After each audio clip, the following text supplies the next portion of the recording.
Bismillahirrahmanirrahim. Assalamualaikum warahmatullahi wabarakatuh.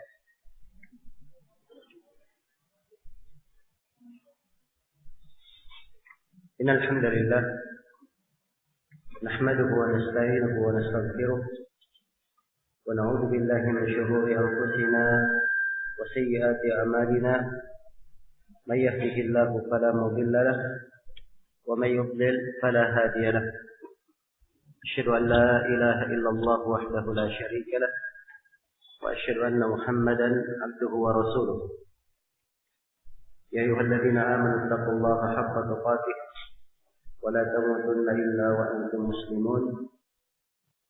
يا أيها الناس اتقوا ربكم الذي خلقكم من نفس واحدة وخلق منها زوجها وبث منهما رجالا كثيرا ونساء واتقوا الله الذي تساءلون به والأرحام إن الله كان عليكم رقيبا. يا أيها الذين آمنوا اتقوا الله وقولوا قولا سديدا يصلح لكم أعمالكم ويغفر لكم ذنوبكم ومن يطع الله ورسوله فقد فاز فوزا عظيما. أما بعد فإن أصدق الحديث كتاب الله وخير الهدي هدي محمد صلى الله عليه وعلى آله وسلم. شر الأمور محدثاتها فإن كل محدثة بدعة وكل بدعة ضلالة وكل ضلالة في النار.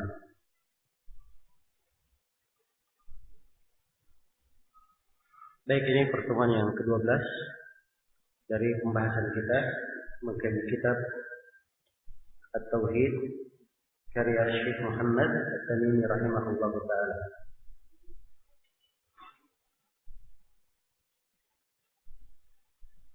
Pada pagi hari ini insyaallah ta'ala kita akan memulai membaca bab yang ke-23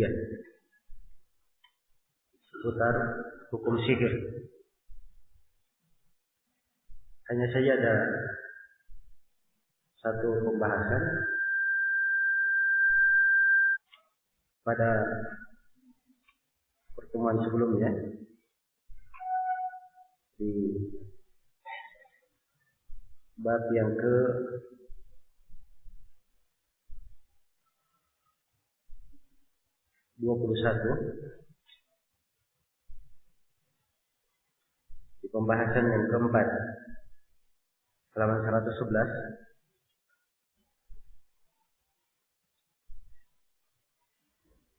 Itu masailnya di simpulan pembahasan oleh penulis di masalah yang keempat. Kata beliau, ar-rabi'a nahyuhu an ziyarati qabrihi ala wajhin makhsus ma'a anna ziyaratahu min afdalil a'mal. Larangan beliau sallallahu alaihi wasallam dari melakukan ziarah kubur dalam cara tertentu. Sedangkan ziarah ke kubur beliau termasuk sebaik-baik amalan. Ya. Maksudnya di sini ziarah ke kubur Nabi kalau dibandingkan dengan ziarah ke kubur yang lainnya, tentunya itu dari amalan yang lebih baik. Karena di dalam berziarah ke kubur Nabi, selain dari mengingat akhirat, juga seseorang memberi salam kepada beliau. Iya. Hanya saja telah kita terangkannya ketentuan-ketentuan seputar ziarah.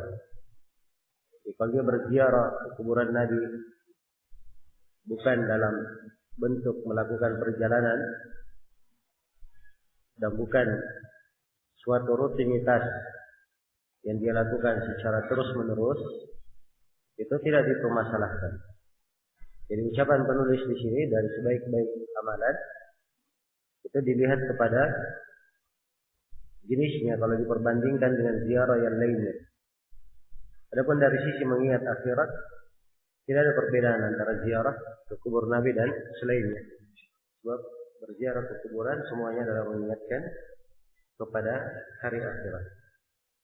Kemudian di bab yang ke-23 Berkata penulis rahimahullahu taala, bab ma jaa fi sihr. Bab apa yang datang tentang sihir. Iya. Di dalam bab ini penulis rahimahullahu taala menjelaskan hukum sihir itu apa, agar supaya tampak kaitannya dengan tauhid, bahwa tauhid itu adalah memurnikan ibadah kepada Allah Subhanahu wa taala, dan dari konsekuensi kemurnian ibadah kepada Allah, dia wajib meninggalkan segala bentuk dari sihir, karena sihir itu tergolong ke dalam kesyirikan. Iya. Di mana sihir tidak mungkin terjadi kecuali dengan adanya perbuatan kesyirikan.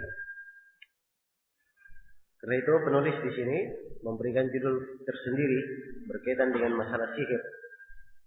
Dan beberapa bab setelahnya ada kaitannya dengan masalah sihir ini. Sihir secara bahasa itu adalah sebuah ibarat tentang ibaratan amma khafiya wa latufa sababuhu. Ibarat tentang sesuatu yang tersembunyi dan tidak tampak sebabnya, yaitu mana sihir secara bahasa.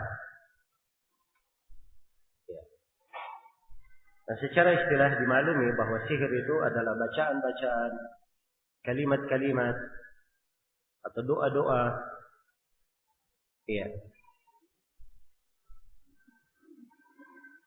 Kemudian ikatan buhul-buhul atau berbagai bentuk dupa yang dibicarakan atau yang diucapkan oleh setekan sihir berhubungan dengan syaitan sehingga memberikan pengaruh di hati maupun di badan. Memberi pengaruh di hati maupun di badan.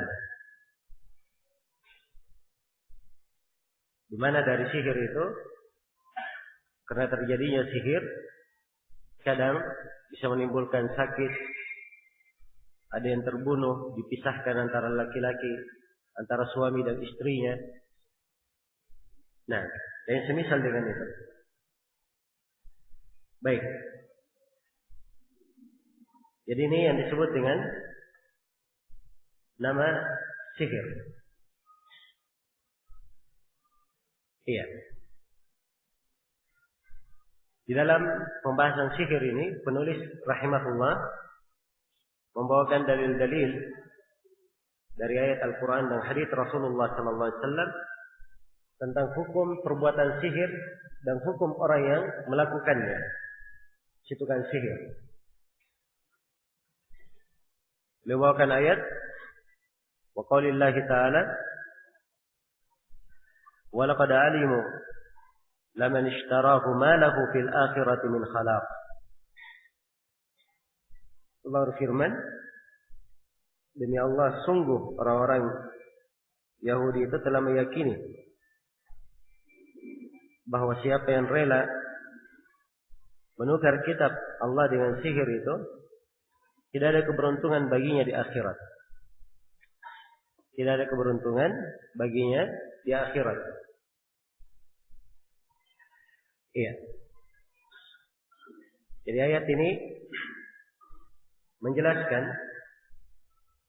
bahwa siapa yang berinteraksi dengan sihir pasti dia harus membayar imbalan dengan menanggalkan agamanya. Dengan menanggalkan agamanya. Sehingga di akhirat tidak ada lagi bagian baginya. Tidak ada lagi bagian baginya. Iya. Ayat ini menegaskan bahwa siapa yang mempelajari sihir itu pasti dia akan jatuh di dalam kekufuran. Karena dia harus menanggalkan agamanya. Harus menanggalkan agamanya. Dan ini dimaklumi. Orang-orang yang melakukan sihir ini, dia harus jatuh di dalam bentuk kekufuran, baru bisa mendapatkan sesuatu yang dia inginkan dari sihir. Karena itu disebutkan di dalam, sebagian ulama menyebutkan bahwa di dalam buku-buku orang-orang yang mempelajari sihir disebutkan dari syarat dan ketentuannya mereka menghinakan Al-Quran, mengucapkan kekufuran dan selainnya dari perbuatan-perbuatan yang merupakan syarat seorang tukang sihir bisa berhubungan dengan syaitan.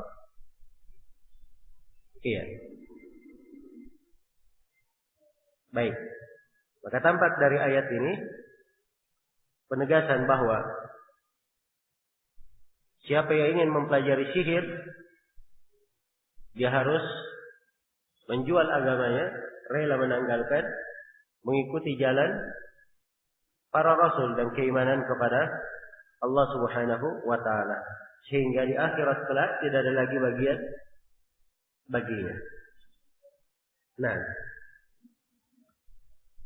kalau dikatakan di akhirat tidak lagi bagian baginya, menunjukkan amalannya itu adalah amalan yang batil. Amalannya tidak diterima lagi. Baik. Kemudian ayat yang kedua, wa qawlihi, dan firman Allah Ta'ala, yu'minuna bil jibti wat taghut. Mereka beriman, yaitu orang-orang Yahudi ya. Sebab ini ayat di surah Nisa di konteks penyebutan dan celaan terhadap orang-orang Yahudi. Mereka itu beriman kepada al-jibt dan at-taghut. Apa itu al-jibt? Apa itu taghut? Ditafsirkan di dalam ucapan Umar ibn al-Khattab dan ucapan Jabir yang dibawakan oleh penulis. Kata beliau, qala Umar, al-jibtu as-sihru wa taghut asy-syaitan. Umar berkata jibt adalah sihir, sementara taghut adalah syaitan. Iya. Sementara taghut adalah syaitan. Dan telah kita terangkannya pada pertemuan sebelumnya bahwa kalimat jibt itu adalah kalimat yang digunakan dengan multi makna. Kadang bermakna berhala, kadang bermakna tukang sihir, kadang bermakna apa? Dukun. Dan Umar ketika menafsirkan al-jibt dengan makna sihir, ini disebut oleh para ulama dengan nama penafsiran sesuatu dengan sebagian maknanya. Karena kadang sebagian ulama menafsirkan sebuah kata, dia tidak tafsirkan dengan seluruh makna, tapi diambil satu bagian dari makna kata itu. Dan dia menafsirkannya dengan sebagian makna tersebut. Inilah yang dilakukan oleh Umar bin Khattab radhiyallahu taala anhu di sini. Beliau mengartikan al-jibt dengan makna apa? Dengan makna sihir. Iya. Dan ini sisi pendalilan penulis kembali mengulangi ayat ini di sini. Sebab ini sebelumnya ayat sudah disebut. Pembahasan yang telah lalu. Iya. Adapun taghut ditafsirkan oleh Umar bahwa taghut itu adalah syaitan. Yang dimaksudkan adalah apa? Syaitan. Dan tagut itu banyak. Salah satunya adalah apa? Syaitan. Berasal dari kata tagut, dari at-tughyan, bermakna melampaui batas, melewati batasan. Maka setiap hal yang melewati batasannya, maka itu disebut tagut. Iya. Jadi tagut ditafsirkan dengan syaitan. Waqala Jabir, dan Jabir radhiyallahu taala anhu berkata, at-tawaghit kukhanun kana yanzilu alaihim asy-syaitan fi kulli hayyin wahid. Kata beliau,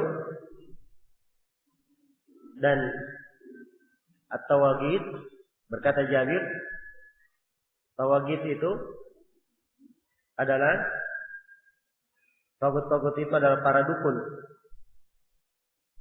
Iya. Para dukun kana yanzilu alaihim asy-syaitan, yang biasa didatangi oleh syaitan. Yang pada setiap kampung itu ada seorang dukun padanya. Nah, ini yang disebut dengan apa? At-tawaghit. Jadi penafsiran Jabir, tagut adalah dukun. Baik. Iya.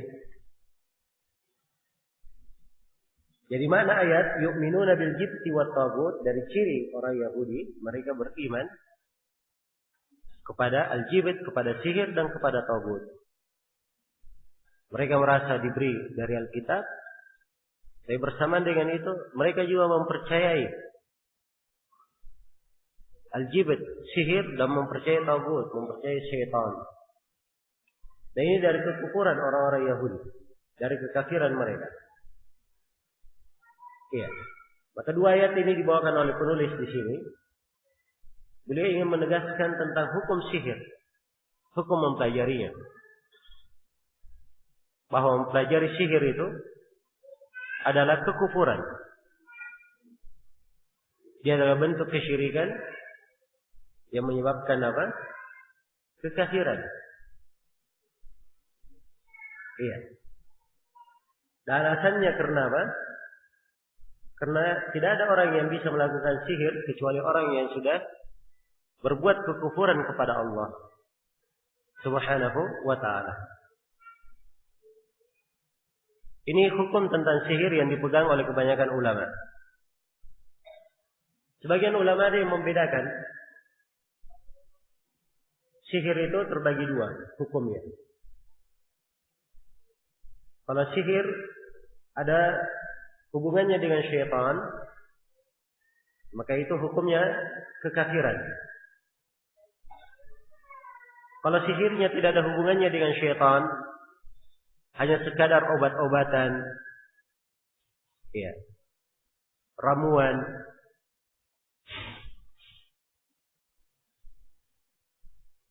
hanya sekadar racikan saja, maka ini bukan kekafiran. Hanya dianggap sebagai bentuk kefasikan dan dosa. Karena dia mengganggu dan membahayakan orang lain. Baik. Dan ini pendapat Imam Syafi'i rahimahullah. Disebut salah satu riwayat dari Imam Ahmad. Dan pendapat ini yang dikuatkan oleh Syekh Ibnu Utsaimin. Tapi kebanyakan ulama mereka memandang pendapat yang pertama, bahwa sihir itu cuma satu. Ada hubungannya dengan apa? Syaitan. Adapun berkaitan dengan obat-obatan, itu sebenarnya tidak dihitung ke dalam bentuk sihir, dalam makna istilah. Iya. Jadi pembagian Imam Syafi'i itu pembagian yang bersifat, atau pembagian beliau berdasarkan apa yang terjadi, kenyataan yang ada, bahwa memang orang yang melakukan bentuk sihir, ada yang melakukannya dibarengi dengan hubungan pada syaitan, dan dia melakukannya hanya sekadar obat-obatan saja. Iya.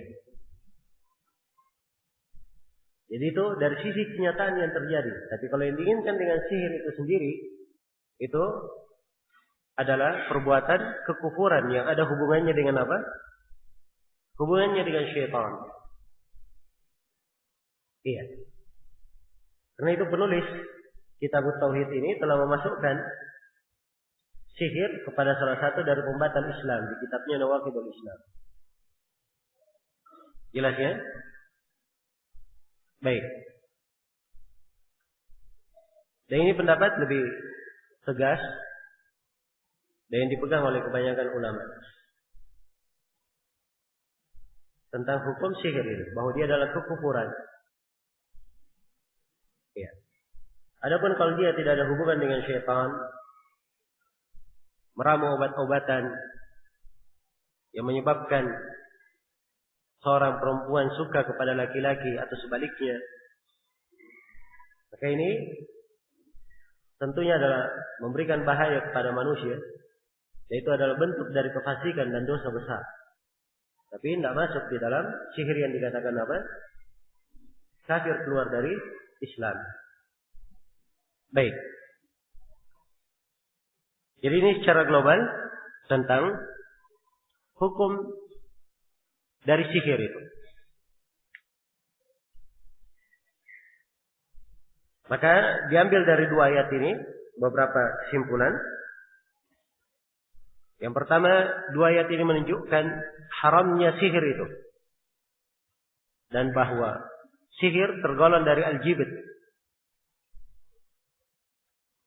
Kemudian ayat ini juga, dua ayat ini juga menegaskan kafirnya orang yang mempelajari sihir. Sebab orang yang mempelajari sihir, dia harus menjual agamanya dahulu. Iya. Karena itu dua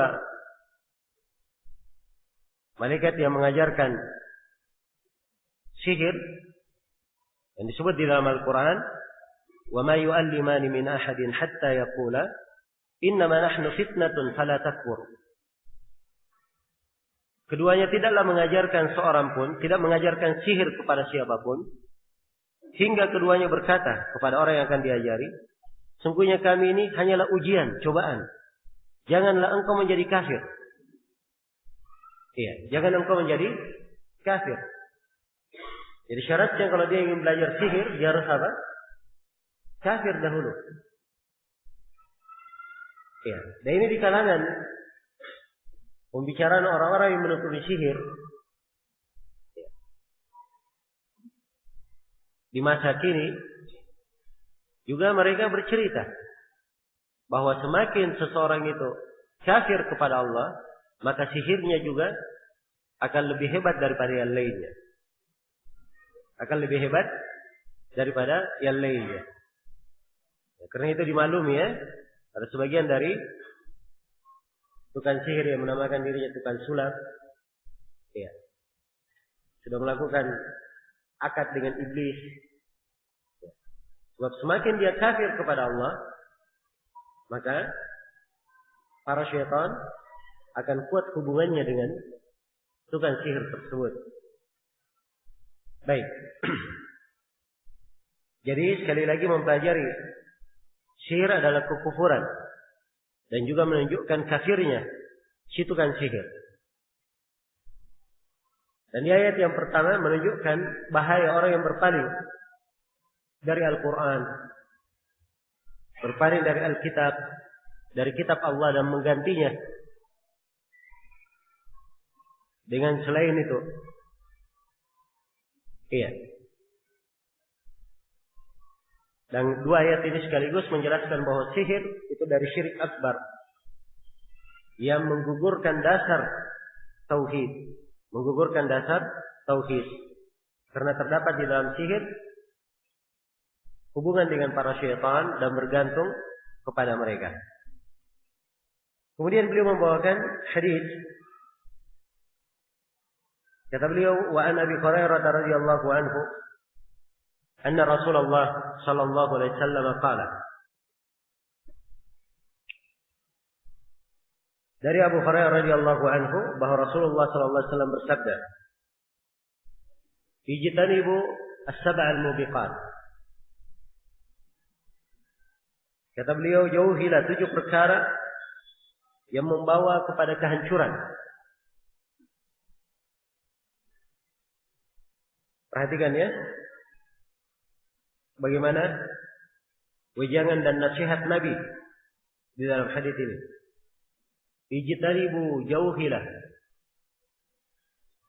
Iya. Jauhilah. Kalimat jauhi ini lebih mendalam dalam pelarangan dari kalimat tinggalkan. Kalau tinggalkan dia tidak lakukan. Kalau dijauhi dia harus betul-betul jauh dari hal tersebut. Jangankan melakukannya, dekat saja tidak. Dekat saja tidak. Ya. Jauhilah 7 dosa yang bisa membawa kehancuran. Ini menunjukkan bahayanya dosa. Bahwa dosa itu bisa membawa kepada kehancuran. Yang menjadi masalah di masa ini, orang-orang bergampangan dengan dosa. Seakan-akan perkara yang remeh. Iya. Sehingga dosa-dosa besar dianggap sebagai perkara yang ringan. Dan ini tentunya keluar dari mana keimanan. Apalagi kalau ingin dibandingkan dengan keadaan para sahabat di masa Rasulullah sallallahu alaihi wasallam. Kata Anas bin Malik radhiyallahu taala anhu dalam hadits riwayat Al-Bukhari, "Innakum lata'maluna a'malan hi adaqqu fi a'yunikum min asy-sya'r wa in kunna na'udduha ala ahdi Nabi sallallahu alaihi wasallam min al-mubiqat." Kata Anas, sesungguhnya kalian, dan ini Anas bercerita menegur orang-orang yang di masanya, generasi yang datang setelah para sahabat. Sungguhnya kalian melakukan amalan-amalan. Di pandangan mata kalian amalan itu lebih halus daripada rambut. Amalan ringan di pandangan mata kalian. Tapi kata Anas, kami menghitung amalan-amalan tersebut di masa Rasulullah SAW sebagai perkara yang bisa menghancurkan. Iya. Ini ucapan Anas bin Malik. Menyaksikan manusia di masa beliau. Kira-kira bagaimana ucapan beliau kalau beliau hidup di masa ini? Iya. Itu dosa kecil ya, yang dianggap remeh oleh manusia. Tapi di masa para sahabat, mereka menganggapnya sebagai perkara yang menghancurkan. Iya. Dan di masa kita ini, dosa-dosa besar dianggap remeh. Dari perzinahan, minum khamar, kemudian pembunuhan, sehingga nyawa seseorang kadang lebih murah daripada hewan. Ya. Dan lebih daripada itu semuanya, perbuatan kesyirikan adalah hal yang biasa dilakukan. Seakan-akan perkara yang apa? Perkara yang biasa, bahkan sebagiannya dihitung sebagai adat istiadat. Ya. Sebagai kebiasaan, tata krama. Waliyadzubillah. Di sini Nabi sallallahu alaihi wasallam memberi nasihat kepada umatnya, ijtanibus sab'al mubiqat. Jauhi 7 dosa yang bisa membawa kepada kehancuran. Iya. Para sahabat bertanya, "Ya Rasulullah, wa ma hunna?" Wahai Rasulullah, apakah 7 itu? Ya, terdapat semangat para sahabat untuk mengetahui ilmu agama, Dan terdapat keindahan Nabi Shallallahu Alaihi Wasallam dalam memberikan pendidikan. Sebab beliau sebelum menguraikan 7, beliau globalkan dahulu. Jauhi 7 dosa yang menghancurkan. Begitu menyebut kalimat 7, para sahabat pun ingin tahu apa 7 itu. Dan kalimat bahwa jauhi 7 dosa yang menghancurkan, ini bukan pembatasan bahwa dosa besar itu hanya 7 saja. Bukan pembatasan. Sebab kaidahnya di dalam memahami ayat-ayat maupun hadis yang menyebutkan jumlah, penyebutan jumlah itu tidak ada pemahaman kebalikannya. Artinya kalau disebut 7, bukan artinya tidak ada selain daripada itu. Bukan pembatasan. Iya. Seperti disebut, sabatun yudhilluhumullahu tahta dhillih. Ada 7 golongan diteduhi oleh Allah di bawah teduhan arsy-Nya. Bukan artinya cuma 7 golongan saja. Ada yang lainnya. Hanya 7 penyebutan supaya mudah untuk diingat. Sama di dalam hadis ini, 7 yang menghancurkan. Bukan artinya bahwa dosa besar terbatas pada 7 saja. Sebab dosa besar itu banyak. Dari dosa-dosa yang menghancurkan. Iya. Dan Nabi Shallallahu Alaihi Wasallam memberikan sesuatu sesuai dengan apa yang mencocoki. Orang yang bertanya, orang yang disampaikan kepadanya. Ya. Maka para sahabat bertanya, apakah 7 dosa itu ya Rasulullah? Maka beliau menjawab, asyirku billah, yang pertama kesyirikan kepada Allah. Terdapat bahwa kesyirikan adalah dosa yang paling besar. Tidak ada lebih besar daripada kesyirikan. Yang kedua, was-sihr. Dosa yang kedua, perbuatan sihir. Perhatikan ya, bagaimana sihir diletakkan di dosa yang kedua setelah perbuatan kesyirikan. Ya. Karena dosa ini sama dengan kesyirikan. Bukan hanya sekadar dihitung dosa besar, tapi dari perkara-perkara yang membatalkan keislaman. Bisa membatalkan keislaman seseorang. Kemudian yang ketiga, wa qatlun nafsil lati harrama Allah illa bil haqq. Membunuh jiwa yang Allah haramkan kecuali dengan sebab yang dibenarkan. Asalnya jiwa itu haram untuk dibunuh kecuali dengan haknya. Iya. Kecuali dengan haknya. Dan jiwa yang diharamkan ada 4 jiwa. Yang pertama jiwa seorang muslim. Kemudian yang kedua jiwa kafir dhimmi. Dan yang ketiga jiwa kafir mu'ahad. Dan yang keempat adalah jiwa kafir musta'min. Ya. 3 jenis kafir ini, mereka terikat perjanjian dengan kaum muslimin. Tidak boleh untuk diganggu. Mengganggunya adalah dari dosa besar. Karena itu mereka disebutkan bahwa jiwanya terjaga. Tidak boleh ditumpahkan darahnya. Baik. Kecuali dengan haknya. Kalau ada yang membunuh, maka dia juga diqisas, dibunuh. Iya. Ada orang yang berzina, setelah dia menikah, maka boleh untuk dirajam, dibunuh. Oke. Ini dalam hukum peradilan ya. Penegakan hukum-hukum pengadilan dalam kenegaraan. Kemudian demikian pula orang yang murtad keluar dari agama. Iya, itu menghalalkan darah. Jadi jiwa yang diharamkan tidak boleh dibunuh kecuali dengan haknya. Di antara haknya itu 3 hal yang kita sebutkan tadi.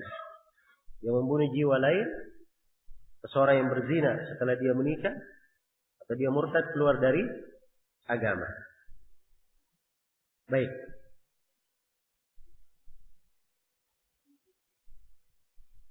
Kemudian yang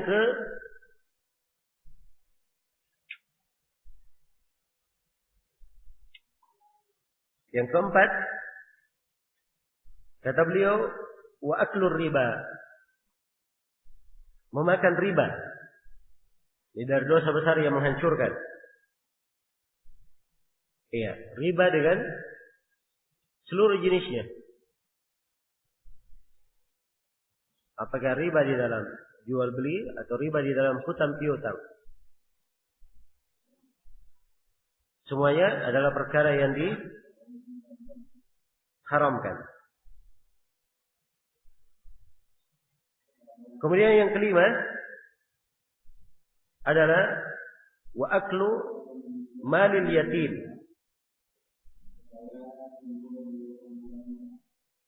Memakan harta anak yatim. Iya, ini dari dosa besar. Memakan harta anak yatim, sebab dia sudah diamanahkan untuk menjaga harta tersebut. Sama dengan itu, dia memakan harta anak yatim ini.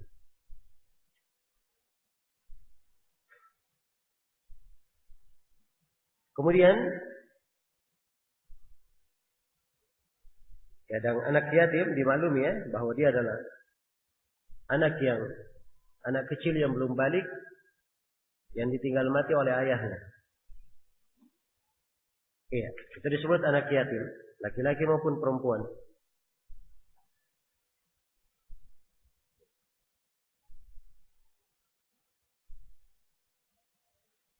Kemudian yang ke-6,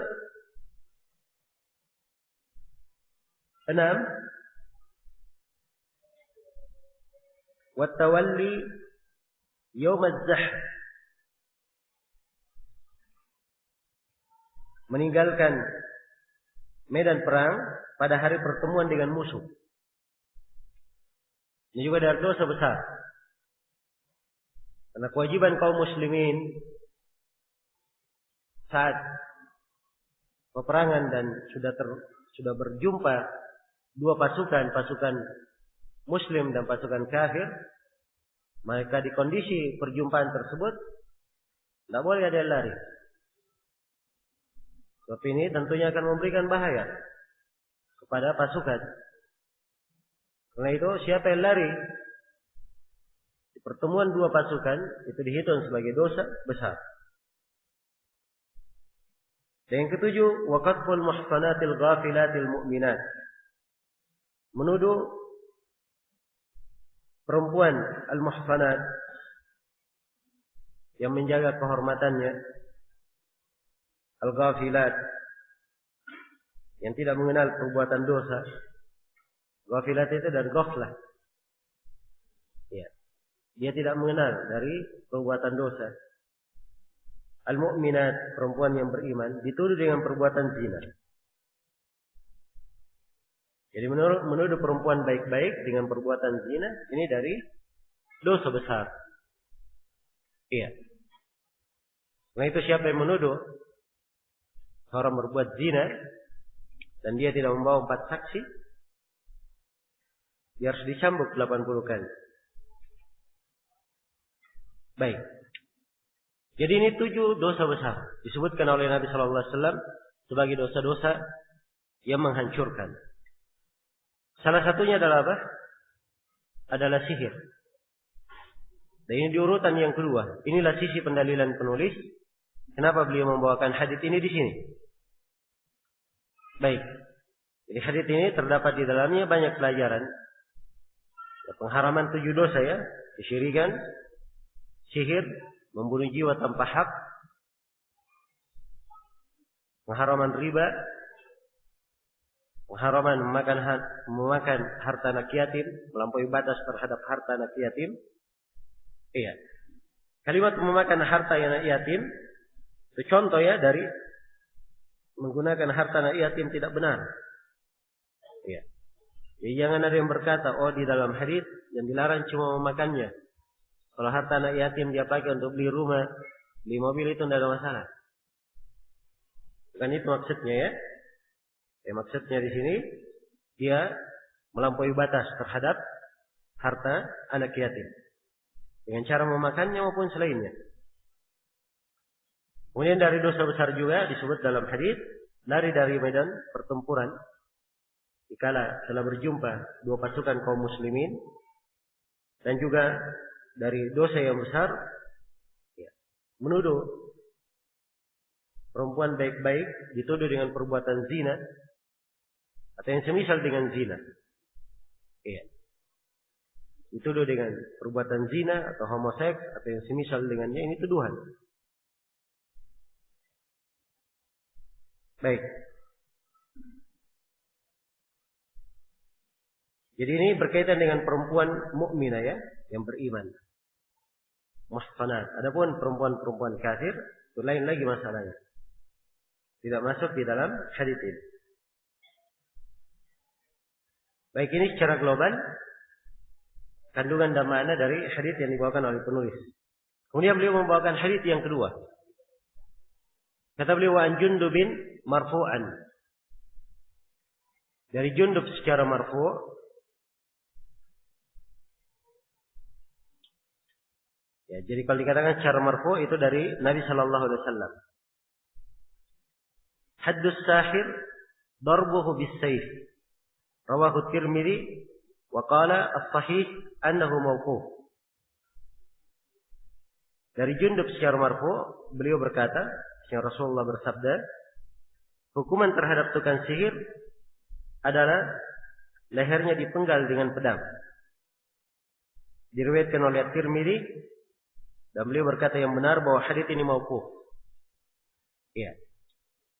Jadi riwayat secara marfu disandarkan kepada Nabi itu memang ada kelemahan ya. Dan yang kuatnya ini dari ucapan Jundub Al-Khair radhiyallahu anhu. Dan ucapan sahabat yang seperti ini menjelaskan sebuah hudud ini mempunyai hukum marfu. Yang betul dari ucapan sahabat. Tapi seorang sahabat tidak mungkin berucap hal yang seperti ini dari dirinya sendiri. Karena itu dikatakan oleh para ulama hukumnya sama dengan hukum hadits yang diucapkan oleh Nabi. Iya. Ya, teks haditsnya haddus sahir. Had seorang penyihir. Ya, kalau dikatakan had itu termasuk dalam pembahasan hudud. Dan hudud apabila sudah sampai perkara ke penguasa itu harus ditegakkan hukum padanya. Dia tobat tidak tobat tidak ada pengaruhnya. Iya.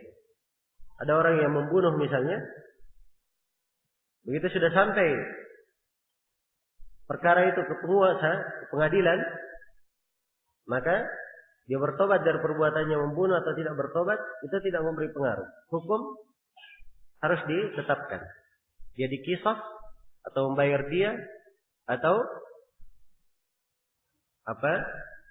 mendapat maaf.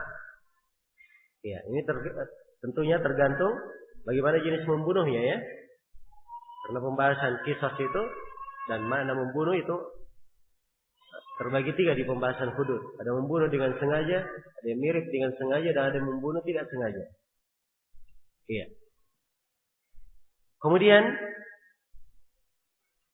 contoh lain misalnya seperti orang yang mencuri. Kalau sudah mencuri, ya, dan terpenuhi padanya syarat-syarat, sudah sampai ke pengadilan, ini tidak ada lagi maaf. Harus dipotong tangannya. Itu hudud namanya. Dia tobat maupun tidak tobat, tangannya dipotong. Maka demikian pula tukang sihir ini. Kalau sudah sampai ke penguasa, maka dia apa? Dia harus dipenggal lehernya. Dia tobat maupun tidak tobat. Dan pembahasan hudud dimaklumi, kalau belum sampai kepada penguasa, dia sudah bertobat. Dia mencuri misalnya, kemudian dia bertobat dan tidak sampai ke pengadilan, maka itu tidak ada masalah. Baik, jadi kalau sudah sampai ke penguasa, ini pembahasannya pembahasan apa? Hukum Allah yang harus ditegakkan. Itu hudud namanya. Jadi haddus sahir, had seorang penyihir darbuhu bisayf, dipukul dengan pedang, dipenggal dengan pedang. Ya, di sebagian riwayat dibaca darbatun bisayf, pakai ta marbutah. Jadi had seorang penyihir adalah penggalan kuat yang memukul, yang menebas lehernya. Iya. Jadi maknanya sama ya, bahwa seorang penyihir itu harus dipenggal lehernya. Nah, jadi ini hukum syariat terhadap orang yang melakukan apa? Orang yang melakukan sihir. Iya. Kata beliau rahimahullah, wa fi sahih al-Bukhari an Bajal bin Abdah qala kataba Umar ibn al-Khattab an iqtulu kull sahirin wa sahiratin qala faqatalna thalatha sawahir. Dalam sahih al-Bukhari dari Bajalah bin Abdah, beliau berkata, Umar bin Khattab telah menulis perintah. Kata beliau, bunuhlah setiap tukang sihir laki-laki maupun tukang sihir perempuan. Kemudian Bajalah menyebutkan, kami pun menghukum mati tukang sihir, 3 tukang sihir perempuan. Iya. Jadi beliau dapat 3 tukang sihir perempuan, kemudian apa? Dihukum mati. Nah, dan ini sahih al-Bukhari. Berikutnya dikatakan wa sahha an Hafsah radhiyallahu anha. Telah sahih dari Hafsah radhiyallahu anha annaha amarat biqatli jariyatin laha saharatha faqutilat. Wa Hafsah memerintah untuk menghukum mati seorang budak perempuan miliknya yang telah menyihirnya. Maka budak tersebut pun dihukum mati. Iya. Wa kadzalika sahha an Jundub. Demikian pula telah sahih dari Jundub. Telah sahih dari Jundub radhiyallahu taala anhu. Disebut dengan nama Jundub al-Khair. Iya. Dan kisah Jundub dimaklumi ya, bahwa beliau radhiyallahu taala anhu yang melihat ada orang yang melakukan sihir di depan manusia, kemudian beliau memenggalnya. Nah, kemudian penulis menutup dengan ucapan Imam Ahmad, qala Ahmad an thalathatin min ashabin Nabi sallallahu alaihi wasallam. Ahmad berkata bahwa pelaksanaan hukum mati terhadap tukang sihir ini telah syah dari 3 orang sahabat. Mereka melakukan hal tersebut. Iya. Dan tidak ada yang menyelisihinya. Ya, kalau tidak ada yang menyelisihi 3 orang sahabat ini, padahal ini masalah memenggal, membunuh, menunjukkan bahwa dia adalah suatu hal yang disepakati oleh para sahabat. Iya. Tapi sekali lagi saya simpulkan bahwa hukum seorang penyihir adalah hukum mati. Dari yang lain hukumannya. Jelas ya? Hukuman mati. Iya. Itu hukum terhadap orang yang berbuat sihir. Tapi hukum yang seperti ini, siapa yang menegakkannya? Orang per orang? Ya. Dia lihat misalnya di televisi, ada siapa itu yang biasa bikin iklan. Ketik rek, dan seterusnya dari orang-orang yang biasa meramal, dukun. Oh ini tukang sihir, dia datangi rumahnya kemudian dia penggal lehernya. Boleh atau tidak? Ya. Ini bukan hak dia untuk melakukannya. Ini hukum-hukum hudud. Ya. Masyhur di pembahasan hudud, bahwa hudud itu ditegakkan oleh al-hukam. Pemerintah yang menegakkannya. Pemerintah yang menegakkannya. Ini sebanyak tadi membatasi ucapan di dalam penegakan, saya katakan dalam hukum peradilan. Sebab memang kaitannya adalah kepada pemerintah di dalam hal ini. Kalau sudah ditetapkan masuk urusannya ke pengadilan bahwa dia adalah tukang sihir, maka hukumannya cuma satu. Adalah dihukum mati. Baik. Jadi ini jenis dari sihir. Ya. Pembahasan tentang sihir telah diuraikan oleh penulis di sini tentang hukum-hukumnya. Iya. Dan tampak dari sini bahwa tukang sihir itu dihukum mati. Dia bertobat maupun tidak bertobat itu tidak ada pengaruh. Tidak ada pengaruhnya. Setelah menjelaskan tentang hukum sihir dan hukum tukang sihir, penulis pun menjelaskan bab berikutnya. Tabi'u babu bayani syai'in min anwa'is sihir. Bab penjelasan seputar macam-macam sihir. Iya. Macam-macam sihir. Jadi sihir itu banyak bentuknya. Dan di sini dari fikih penulis, beliau rahimahullah tidak memberi hukum tentang macam-macam sihir ini. Sebab sebagian dari kata sihir dan macam-macam sihir yang beliau sebutkan di sini adalah sihir yang kembali kepada makna bahasa. Bukan sihir yang ada kaitannya dengan syaitan. Jelas ya? Karena itu bentuk-bentuk sihir yang beliau sebutkan di sini, beliau tidak terangkan secara pasti ketentuan hukumnya. Iya. Namun kita baca satu persatu dari bentuk-bentuk sihir yang beliau sebutkan di sini. Kata beliau babu bayani syai'in min anwa'is sihir. Bab penjelasan ya, sesuatu dari bentuk-bentuk sihir. Dari bentuk-bentuk sihir. Ya. Dan mengerti pembahasan ini adalah termasuk hal yang penting. Sebab di masa ini banyak orang-orang menampilkan keanehan-keanehan. Perkara-perkara yang di luar kebiasaan. Orang-orang kadang menganggapnya sebagai karamah. Oh ini wali. Ya.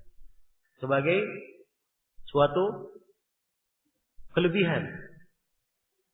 Tapi sebenarnya dia adalah sihir.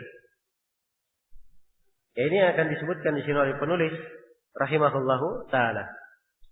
Kata beliau qala Ahmad, berkata Ahmad, yaitu Imam Ahmad bin Hanbal. Beliau membawakan sanadnya di dalam musnadnya. Kata beliau haddatsana Muhammad bin Ja'far. Iya. Muhammad bin Ja'far al-Basri diberi gelar Bundar. Qala haddatsana Auf, yaitu Auf bin Abi Jamilah al-Arabi. An Hayyan ibn Ala, dari Hayyan ibn Ala. Qala haddatsana Qatan bin Qabisah. An abihi, dari ayahnya yaitu Qabisah ibn Uqbah. Annahu sami'a an-nabi sallallahu alaihi wasallam qala. Sungguhnya beliau mendengar Nabi sallallahu alaihi wasallam bersabda. Innal iyafata wat-tarqa wat-tiyarata min al-jibt. Kata beliau sesungguhnya iyafah, tarq dan tiara. Ini tiga jenis ya, tiga perkara yang diterangkan satu persatu. Tiga hal ini tergolong dari jibat. Ya, jibat itu apa tadi? Hah? Jibat adalah sihir. Ya. Jadi ini tiga bentuk dari sihir disebut. Baik. Kalau Auf menjelaskan. Al-iyafa zajarut tayr. Al-iyafa itu adalah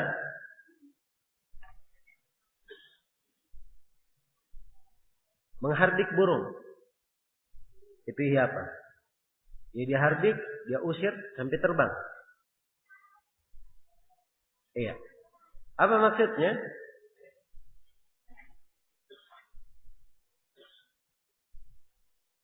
Apa maksudnya? Ya. Orang yang melakukan iyafa ini dengan burung yang dihardik, dia meramal nasibnya. Kalau misalnya dihardik burungnya misalnya ke kanan, oh ini tanda baik. Kalau diusir burungnya ke kiri, oh ini tanda jelek. Jelas ya? Baik. Maka ini iyafa. Dan ini dari al-jibt. Kemudian yang kedua kata beliau, wa tarku al-khattu yukhattu bil ard. Nah, tark itu adalah garis yang digariskan di tanah. Ini perbuatan sebagian tukang sihir ya. Dimaklumi ada namanya ramman. Tukang sihir di atas pasir. Dengan menggaris garis-garis tertentu di atas pasir, ya. Mereka melakukan apa? Sihirnya. Dan ini bentuk sihir dimaklumi. Kebanyakan yang melakukannya adalah tukang sihir perempuan. Ramali. Sebab sihir itu dilakukan dengan banyak hal. Kadang dengan menggunakan pasir, kadang dengan menggunakan gelas, dengan menggunakan bejana, ya. Kadang memakai kayu, kadang memakai benang-benang dan selainnya dari bentuk-bentuk. Ya. Dan tark salah satunya dari bentuk sihir itu. Baik. Kemudian kata beliau, adapun at-tiara, ini akan datang ya pembahasan tentang tiara. Ada bab khusus tentang tatayur. Iya. Tentang tatayur. Kalau tadi al-iyafa itu menghardik burung. Kalau tiara ini dia merasa sial dengan apa yang dia lihat atau apa yang dia dengar. Iya. Dia misalnya baru keluar dari rumah. Dia lihat ada orang kecelakaan. Oh, langsung dia balik ke rumahnya. Oh, ini hari sial kalau kayak gitu. Jelas ya? Baik. Itu tiara. Iya. Dia ingin beli rumah. Begitu dia datang memeriksa rumah tersebut, ternyata rumahnya adalah nomor 13. Iya. Oh, ini kesialan. Kalau begitu, tidak jadi dibeli. Baik. Itu masuk ke dalam apa? Tiara. Dan ini juga dari al-jibt. Dihitung dari al-jibt. Semuanya dihitung dari sihir. Dihitung dari sihir. Iya. Kemudian kata beliau wal jibtu qala al-Hasan rannatu syaitan isnaduhu jayyid. Iya. Kata beliau ada al-jibt, berkata al-Hasan yaitu al-Hasan al-Basri, dia adalah rannatu syaitan. Adalah dari rannah syaitan.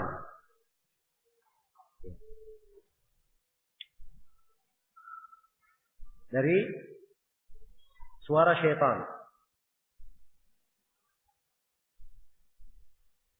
Jadi begitu syaitan bersuara, datang seluruh pengikutnya. Iya. Baik. Dan jibat itu seperti suara syaitan. Seperti suara syaitan. Yang dengannya syaitan berkumpul. Sehingga 3 hal yang disebut di dalam hadits ini sebagai jibat. dihitung sebagai apa? Sebagai perbuatan syaitan. Baik, jadi ini semuanya 3 jenis sihir. Ya. Al-iyafah, at-tarq, kalau at-tarq jelas ya. Tapi al-iyafah ada at-tiara, dari sisi mana alasannya kenapa dihitung sihir? Ya. Sudah berlalu ya bahwa sihir itu ibarat dari sesuatu yang apa? Tersembunyi. Iya. Dan sebabnya itu halus. Kadang tidak bisa dilihat. Nah, jadi sekarang orang yang melakukan menghardik buruk, merasa sial dengan apa yang dia lihat, mereka ini bersandar di atas sebab-sebab yang sifatnya wahmiyah. Iya. Hal yang tidak jelas. Ketika mereka bersandar di atas hal ini, maka bersandar pada sesuatu yang tidak nampak. Karena itu dianggap sebagai bentuk apa? Dianggap sebagai bentuk sihir. Baik. Jadi itu maknanya kenapa dihitung sebagai sihir.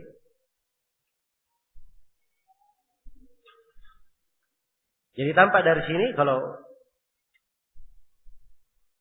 dia bersandar kepada sebab, akan datang nanti di pembahasan tatayur lagi dan sudah berlalu bersama kita di kaidah sebab, bahwa siapa yang menjadikan sesuatu itu sebagai sebab, padahal sesuatu itu bukan sebab syar'i, bukan pula sebab qadari, maka dia telah berbuat syirik apa? Syirik asghar atau syirik akbar? Syirik asghar. Dan ini sudah berlalu ya. Baik, insyaallah akan datang lagi di pembahasan tatayur nanti. Ya. Ingat kaidah-kaidah yang kita sebutkan kemarin itu kaidah penting ya di dalam memahami, membedakan. Ini syirik akbar atau syirik asghar, syirik atau bukan, harus selalu diingat. Iya, harus selalu diingat. Ya, kalau kaidah ingat, rincian masalahnya lupa, nggak ada masalah kalau kaidahnya ingat. Kapan ditanyakan sesuatu, kalau kaidahnya hadir di benaknya, dia bisa langsung menjawab. Iya. Jelas ya? Jadi bentuk-bentuk syirik itu banyak. Misalnya dia lupa sebagian bentuk syirik. Begitu ditanyakan bentuknya kepada dia, karena kaidahnya dia ingat, langsung dia bisa menjelaskan. Kalau begitu, ini syirik asghar namanya. Dan ini syirik akbar. Dengan kaidah-kaidah yang telah kita terangkan. Baik. Kemudian hadis berikutnya, kata penulis rahimahullah, An Ibnu Abbas radhiyallahu anhuma annahu qala Rasulullah sallallahu alaihi wasallam, man iktabasa syu'batan minan nujum faqad iktabasa syu'batan minas sihr zada ma zad, rawahu Abu Dawud wa isnaduhu sahih. Kata beliau dari Ibnu Abbas radhiyallahu anhuma, beliau berkata, Rasulullah sallallahu alaihi wasallam bersabda, ya, man iktabasa syu'batan minan nujum, barang siapa yang mempelajari sebagian ilmu nujum, iya, sebagian dari ilmu nujum, ilmu perbintangan,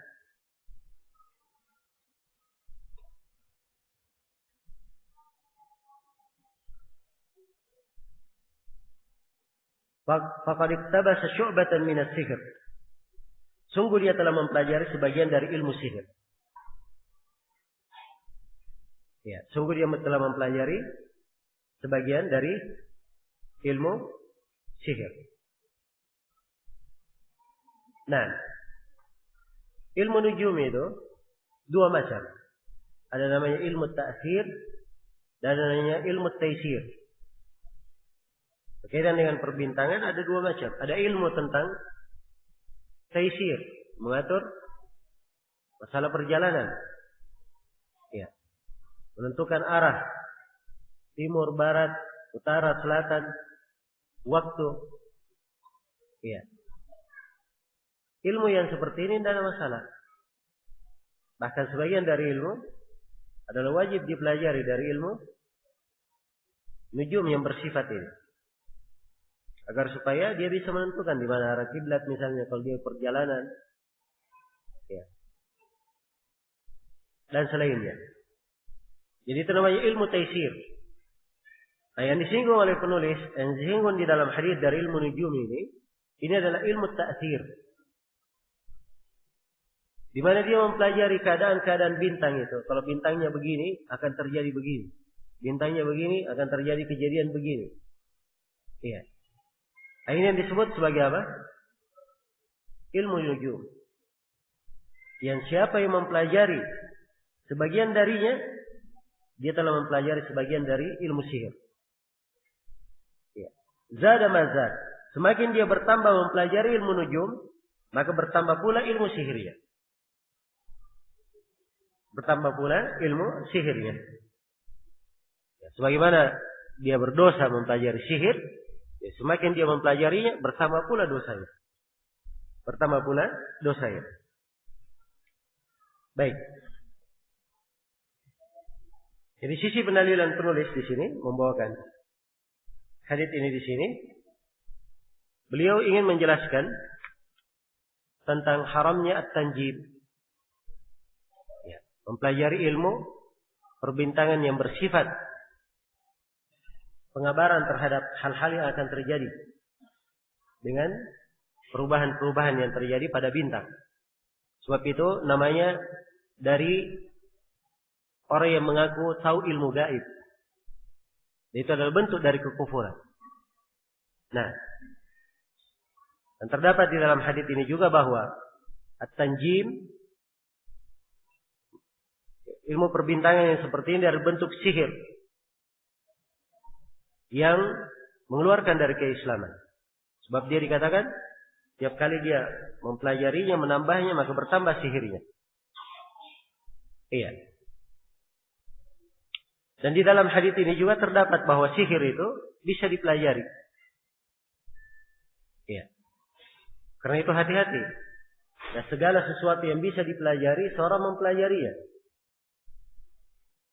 Dia pelajari hal yang apa? Bermanfaat baginya. Dari ilmu syariat maupun ilmu dunia yang sifatnya mubahah. Ilmu dunia yang sifatnya boleh. Adapun hal-hal yang diharamkan, apalagi hal-hal yang mengandung kekufuran, tidak boleh mempelajarinya. Tidak boleh mempelajarinya. Iya, jadi secara global sisi pendalilan penulis di sini, beliau ingin menerangkan bahwa tanjim itu bagian dari sihir. Kemudian kata beliau rahimahullah, walin Nasa'i min hadits Abi Hurairah, diriwayatkan oleh An-Nasa'i dari hadits Abu Hurairah, beliau berkata, man afada uqdatan thumma nafadha fiha faqad sahar, wa man sahara faqad asyrak, wa man ta'allaqa syai'an wukila ilaihi.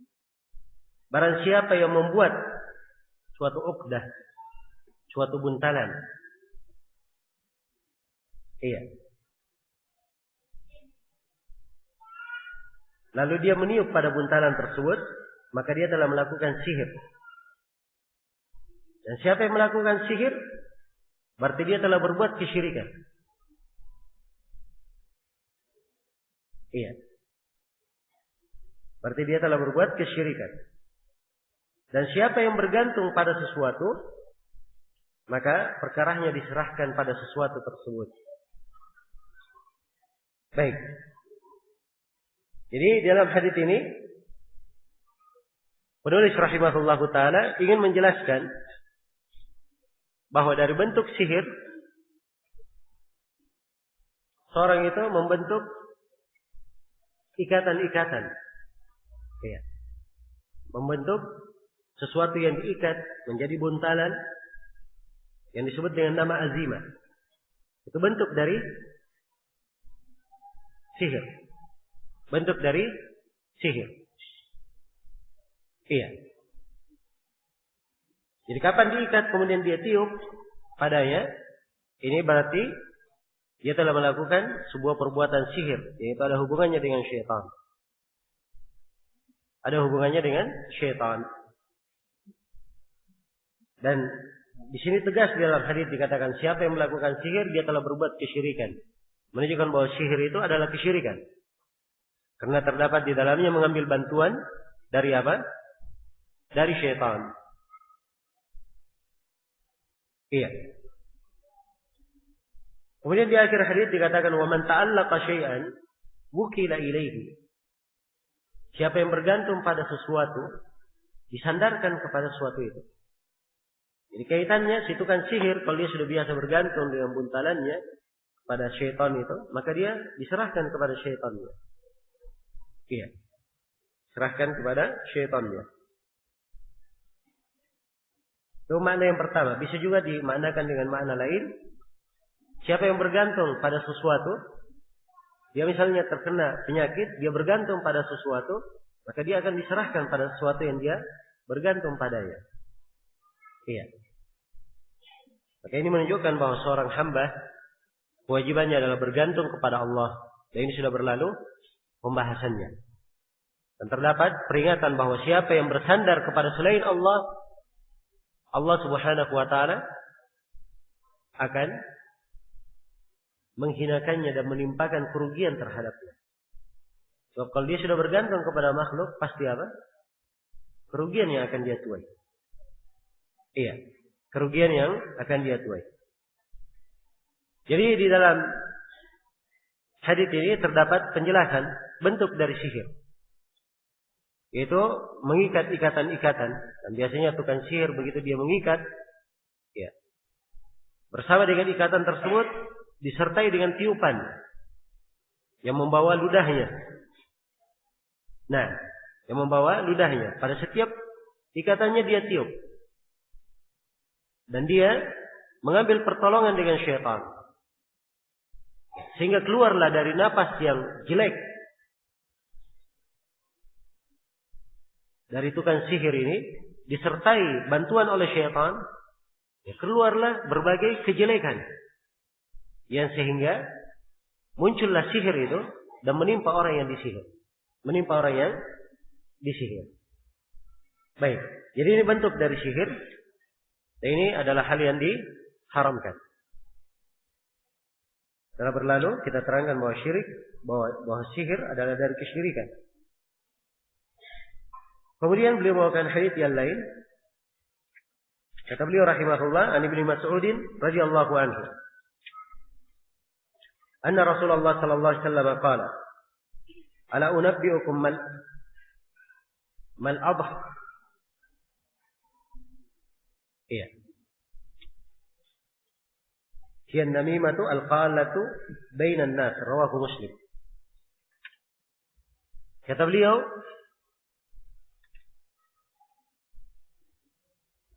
dari Ibnu Mas'ud radhiyallahu anhu, beliau berkata, Rasulullah sallallahu alaihi wasallam bersabda, inginkah kalian kuberitahukan tentang al-adh? Bisa dibaca al-adh, bisa dibaca al-idhah. Iya. Baik. Itu dua bacaan ya.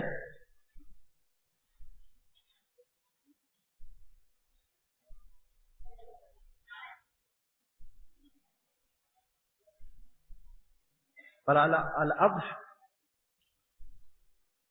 di fathah ainnya, di dhamma batnya pakai ha, itu bermakna memutus. Kalau al-idhah itu artinya memisahkan. Artinya memisahkan.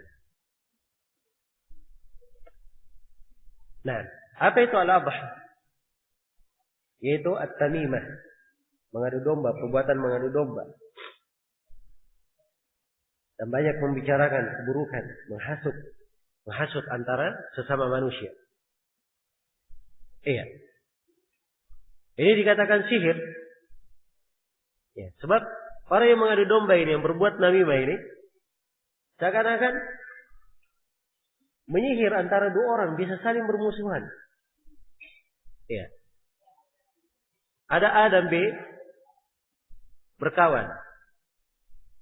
Orang yang melakukan namimah ini datang kepada si A.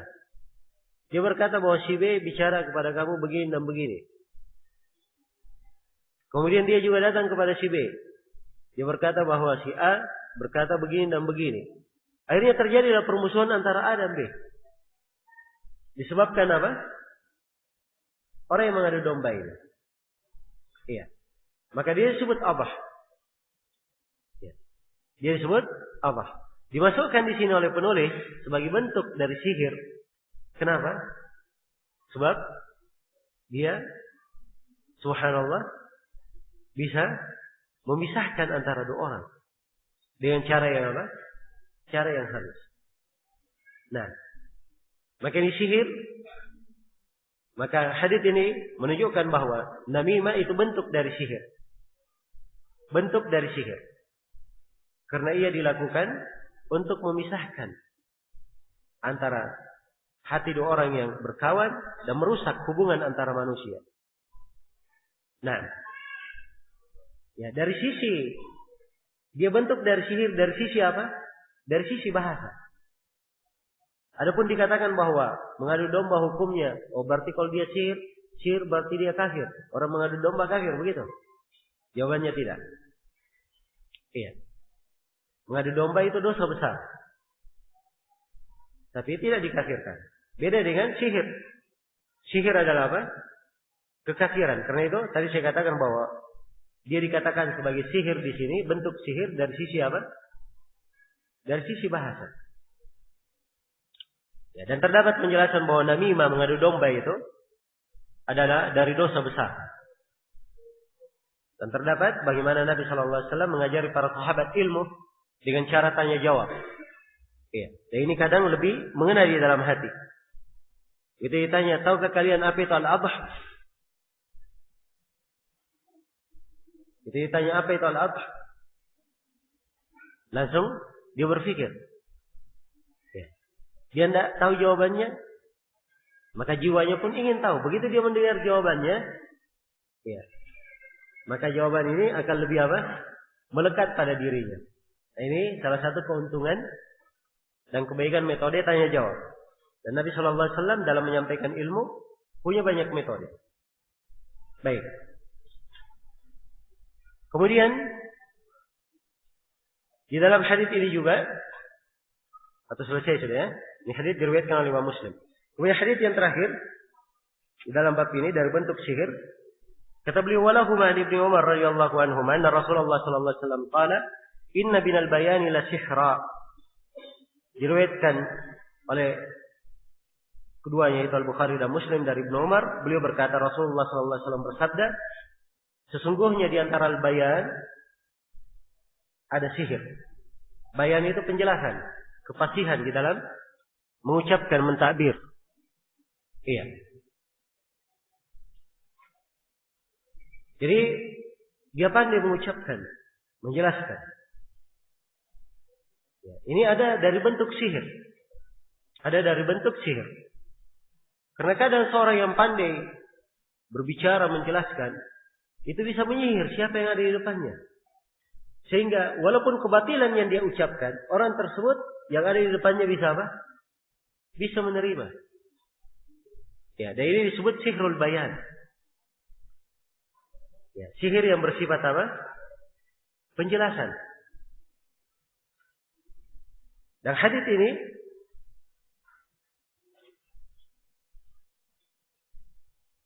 ini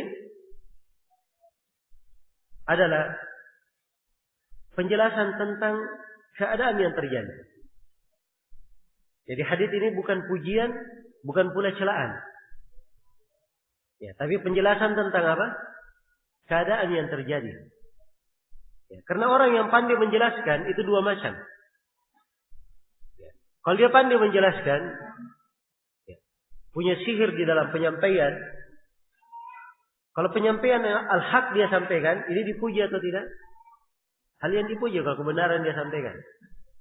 Tapi kalau kebatilan yang dia sampaikan, inilah yang dicela di dalam apa?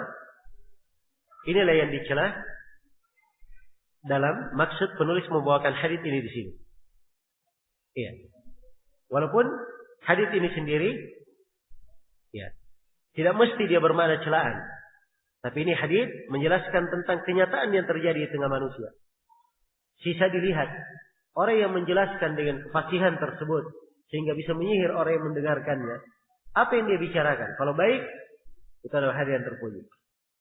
Kalau kebenaran, hal yang terpuji. Tapi kalau kebatilan yang dia bela, maka itu adalah hal yang apa? Hal yang tercela. Iya.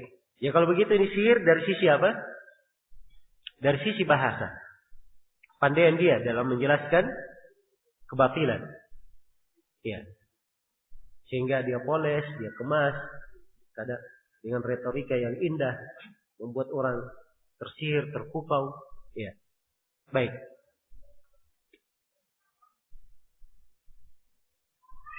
Selesai sudah ya pembahasan bentuk-bentuk sihir yang disebut oleh penulis di sini. Ini semuanya mempertegas, memperjelas apa yang telah lalu dari hukum sihir. Ya. Dan perlu saya tegaskan lagi di sini bahwa bentuk-bentuk sihir yang disebutkan oleh penulis di sini ada yang sifatnya syirik akbar, ada yang sifatnya syirik asgar, ada yang sifatnya apa? Sifatnya masuk di dalam dosa besar dan maksiat. Jadi tidak semuanya dihukumi sebagai kekafiran. Ya, karena sihir yang beliau terangkan di sini bukan hanya jenis sihir yang mengkafirkan, tapi ada juga dari jenis sihir yang bersifat apa? Kaitannya dengan masalah bahasa. Iya. Kemudian di bab setelahnya, bab yang ke-25, kata penulis babu majaa fil kuhan wa nahwihim. Iya. Bab seputar dukun dan sejenisnya. Iya. Dan semisal mereka. Al-Kuhan jama dari kahin. Kahin ini, dukun ini, di kalangan orang-orang Arab dahulu. Iya. Jadi kalau mereka berselisih, mereka datang ke dukun. Kemudian dukun ini berhubungan dengan para syaitan.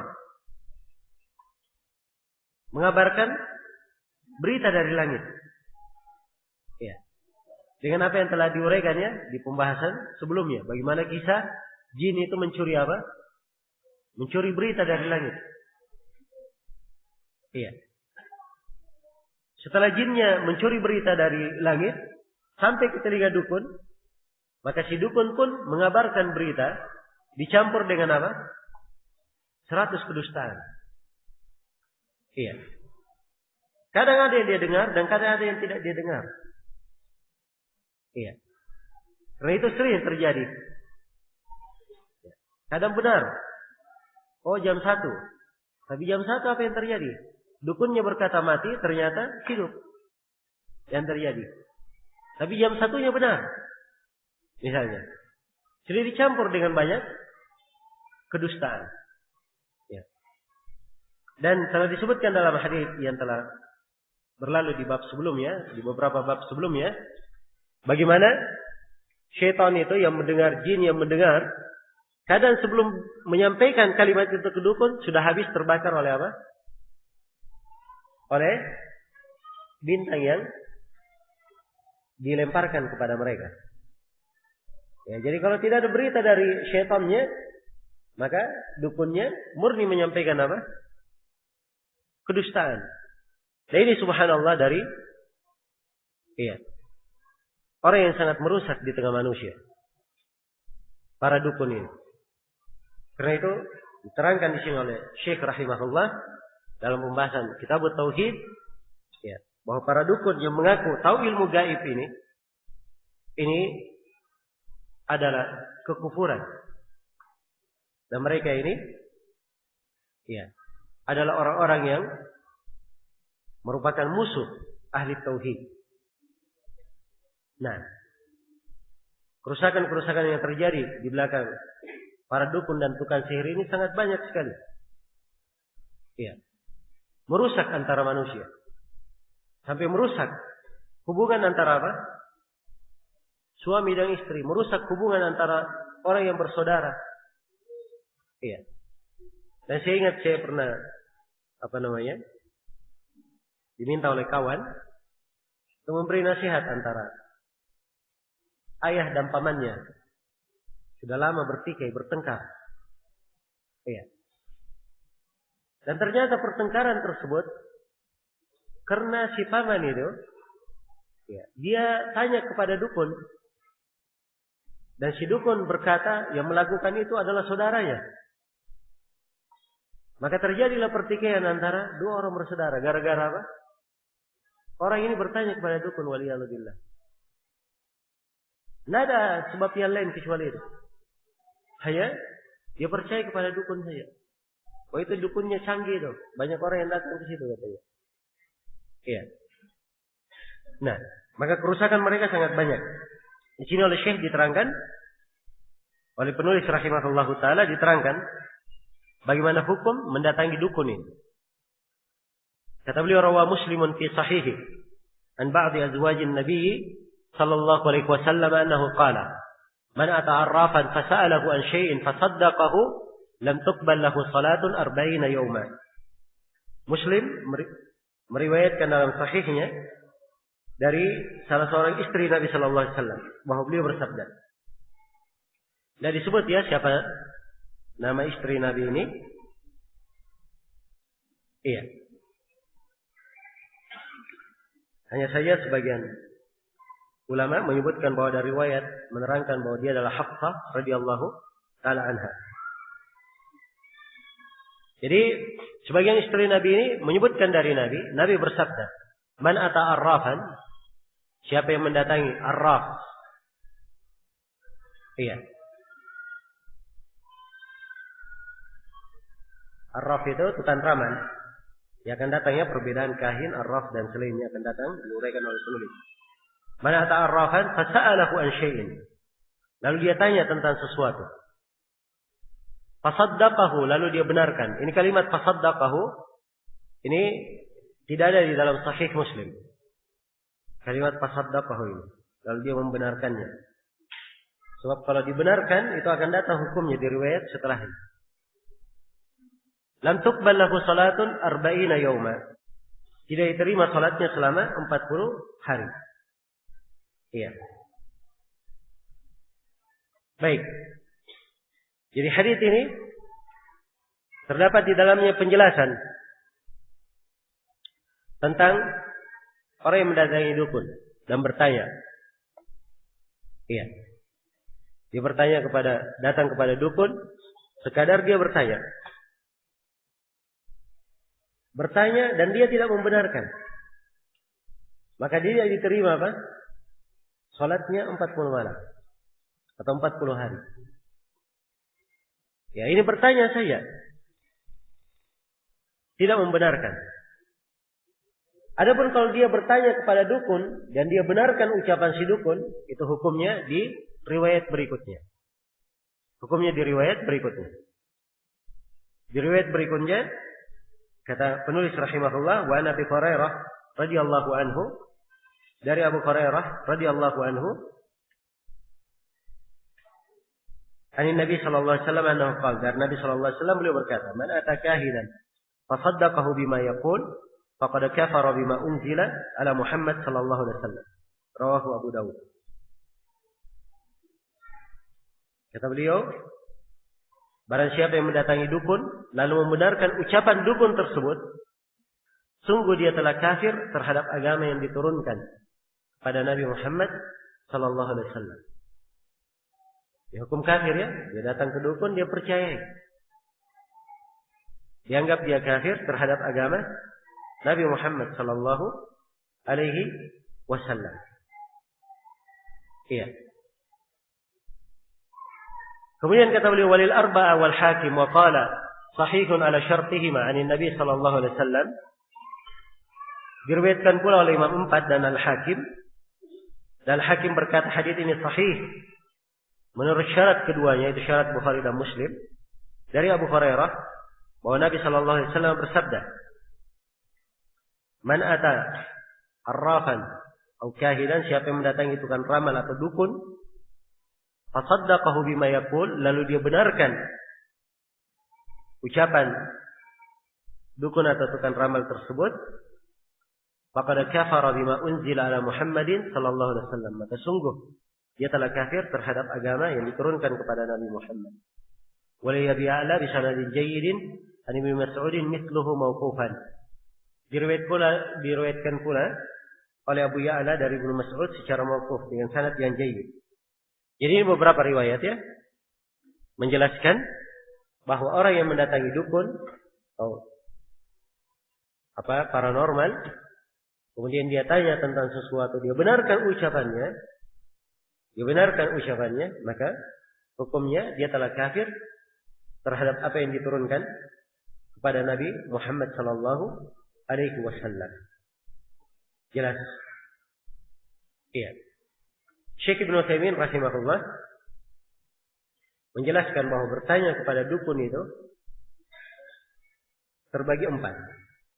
Bertanya kepada dukun. Yang pertama,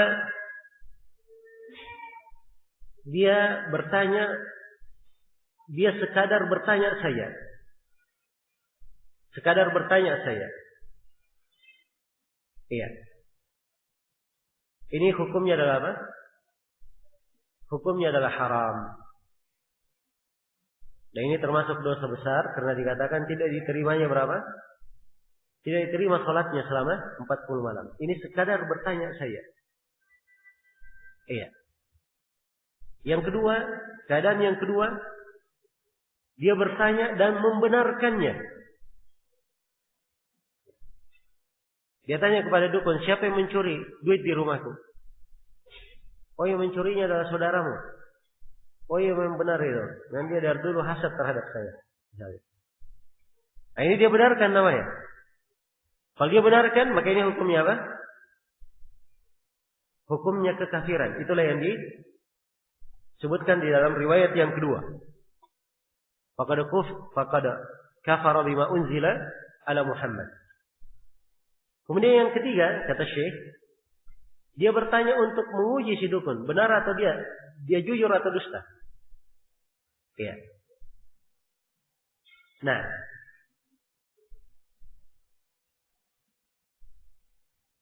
iya.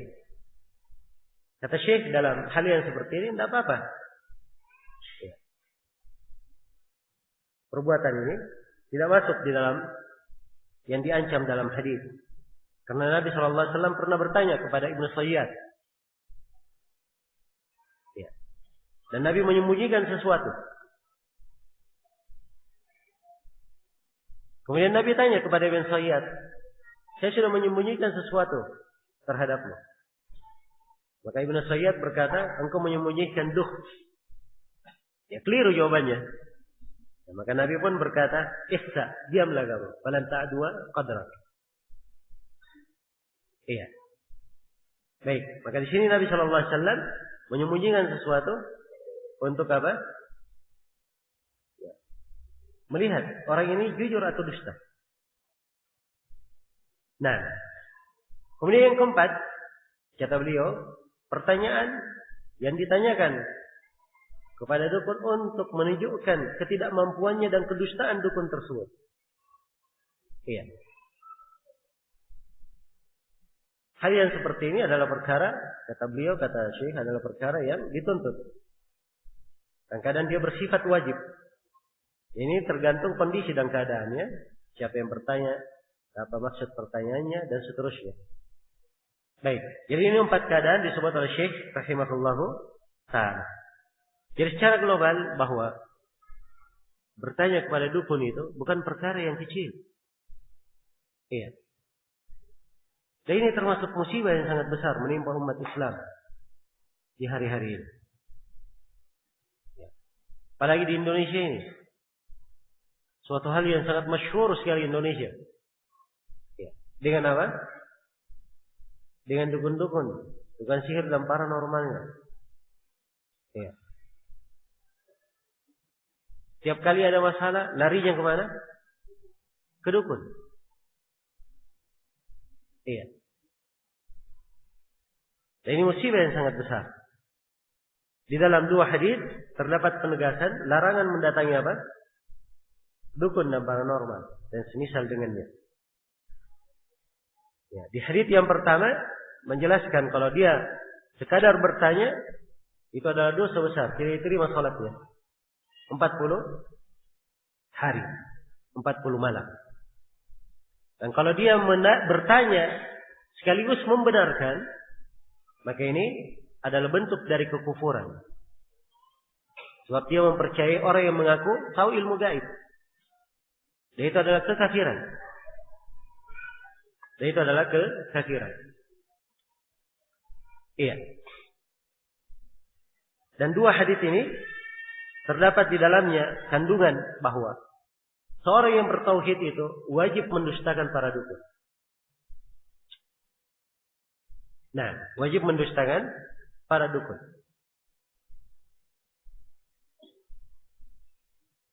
Dan juga dari kandungan hadis bahwa perdukunan itu adalah bentuk dari kesyirikan. Bentuk dari kesyirikan. Kemudian beliau membawakan hadis yang ketiga. Kata beliau rahimahullah ta'ala,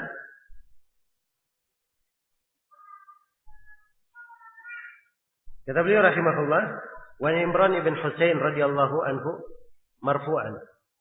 Dari Imran bin Husain secara marfu' beliau berkata, Rasulullah bersabda, "Laisa minna man tatayyara aw tutayyira lah, aw takahhana aw tukuhhina lah, aw sahara aw suhira lah.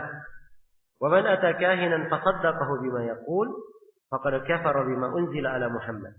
Rawahu al-Bazzar bi isnadin jayyid. Wa rawahu at-Tabarani fil Awsat bi isnadin hasan min hadits Ibnu Abbas duna qawlihi man ata ila akhirih. Rasulullah bersabda, tidak termasuk dari golongan kami. Iya.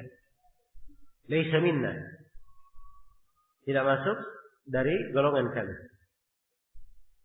Nah, kalimat ini tidak termasuk dari golongan kami.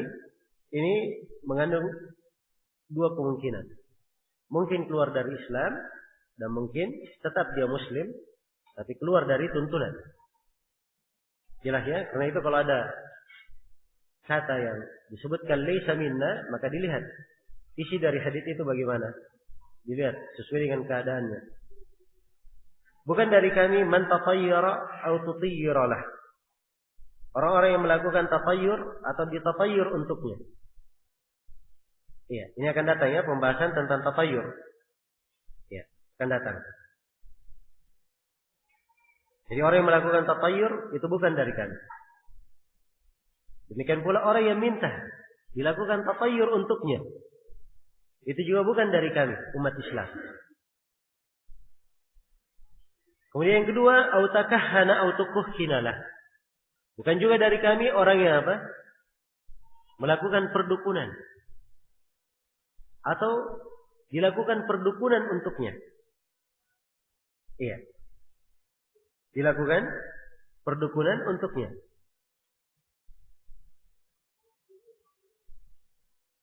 Kemudian yang ketiga, au sahara au suhiralah. Bukan juga dari kami orang yang melakukan sihir atau dilakukan sihir untuknya. Iya. Ya kalau dilakukan sihir untuknya, dia minta supaya apa? Disihirkan. Dilakukan perbuatan sihir itu untuk kepentingannya. Kemudian Nabi menegaskan waman atakahinan, dan siapa yang mendatangi dukun, fasaddaqahu bima yaqul, lalu dia benarkan ucapannya. Iya, faqad kafara bima unzila ala Muhammad. Maka sungguh dia telah kafir terhadap agama yang diturunkan kepada Nabi Muhammad sallallahu alaihi wasallam. Ini hadis diriwayatkan oleh Al-Bazzar, diriwayatkan pula oleh At-Tabarani. Ya. Dalam Al-Awsat dengan sanad hasan dari Ibnu Abbas tanpa penyebutan barang siapa yang mendatangi dan seterusnya. Baik. Jadi kesimpulan dari hadis ini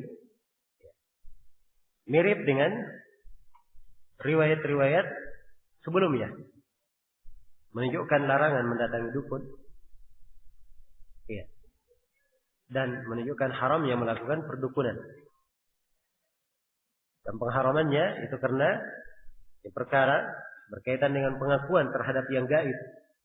Dan itu adalah kekafiran yang akan membatalkan tauhid, mengeluarkan pelakunya dari keislaman. Iya. Dan sebagaimana sebelumnya di dalam hadis ini terdapat kewajiban mendustakan para dukun dan tidak boleh mempercayainya, dan kewajiban menjauh dari mereka. Iya. Setelah membawakan hal ini, penulis rahimahullah mulai merinci istilah-istilah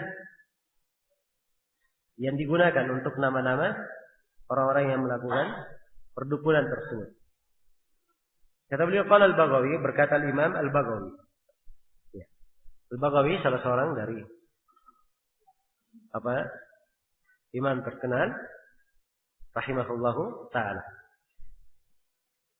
Ya, menulis banyak buku ya. Antara bukunya Syarhus Sunnah. Dan biasanya di dalam menguraikan hadis-hadis itu di dalam buku Syarhus Sunnah. Qala al-Baghawi al-Arraf alladhi yadda'i ma'rifat al-umur bi muqaddimatin yustadallu biha 'ala al-masruq wa makan ad-dallah wa nahwi dhalik. Al-Baghawi berkata al-Arraf itu, ini istilah al-Arraf ya. Arraf itu dari asal bahasanya dia sok tahu, orang yang merasa pintar. Adalah orang yang mengaku mengetahui perkara-perkara dengan muqaddimat, dengan pendahuluan-pendahuluan. Iya. Dengan pendahuluan. Jadi ada hal-hal yang dia tanya kepada orang yang mendatanginya, ya, dengan pendahuluan itu, dengan jawaban orang tersebut, ia pun jadikan dalil ya, tentang sesuatu yang dicuri itu apa, tempat dicurinya di mana, atau yang semisal dengan itu. Wakilah huwal kahin. Dan yang berkata bahwa arraf itu adalah kahin, sama, dukun. Nah, istilah kahin itu, kata beliau, wal kahin huwa alladhi yukhbiru anil mughayyibat fil mustaqbal. Adapun kahin, dia adalah orang yang mengabarkan, memberitahukan tentang perkara-perkara yang akan terjadi di masa mendatang. Itu kahin. Sudah kita terangkannya, dukun. Wakila alladhi yukhbir amma fid dhamir. Dari yang berkata bahwa dukun itu al-kahin, itu adalah orang yang mengabarkan tentang apa yang ada di dalam hati. Apa yang tersimpan di dalam hati. Baik, itu ucapan al-Baghawi. Iya. Jadi dari ucapan al-Baghawi ini beliau terangkan dua. Tentang al-Arraf dan apa? Kahin. Dua.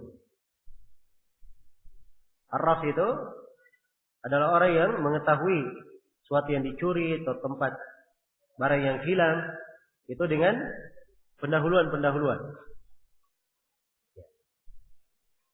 Nah, ini yang kedua kesimpulannya dari ucapan al-Baghawi. Ada yang mengatakan bahwa al-Arraf sama dengan kahin. Kemudian yang ketiga, kahin itu adalah orang yang mengabarkan tentang apa? Perkara gaib yang akan datang. Dan ada yang mengatakan bahwa kahin orang yang mengabarkan apa yang ada di dalam apa? Di dalam hati. Ini ucapan al-Baghawi.